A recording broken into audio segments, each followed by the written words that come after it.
hello friends welcome कर मोर एक new mini blog को आम जा पहुँच पर जाइलु चंद्रहासिनी एवं जीवा बाटर मंदिर को एंट्री करिया समय देखिलु लोक मान जोरजार समागम लगी आम जा लाइन रे ठिया है उभय चतुर्पार्श्वर सौंदर्य को उपभोग कर आम आग को बढ़ी एवं आम आम लाइन रे ठिया हो लोक मान बहुत भिड़ लगी भिड़ लगे आम बहुत समय ठिया ठाकुर को दर्शन करी से गोटे प्रथा अच्छी कि जार पत्थर रे कॉइन लगे तार मनस्कामना पूर्ण हो आम आसी भूतक बंगला बुली महानदीर सौंदर्य उपभोग कर टाइम आमर लेट हो आम बढ़ी आग उपभोग करी आम आसी अर्धनारीश्वर टेम्पल रे पहुँची एवं सेठी सौंदर्य को उपभोग करी एवं ठाकुर को दर्शन करी आम आसी पहुँची जाइलु तार चतुर्पार्श्वर थिबा ठाकुर मानक दर्शन करी सेठी फोटो फोटो उठे एंजॉय करी आम आसिक पहुँच हनुमान को उच्चता एत उच्चता थिला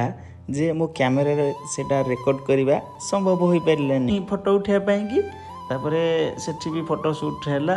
टे फोटो फोटो उठा उठी करी आम रिटर्न करूँ रिटर्न करके रिटर्न आसला बेले भी देखिलु लोक मानकर बहुत जोर भिड़ लगी लाइन आपण कम से कम 30 मिनिट 45 मिनिट ठिया हला पर जाई आपण ठाकुर को दर्शन करि परिबे एवं आसीबा बाटरे देखिलु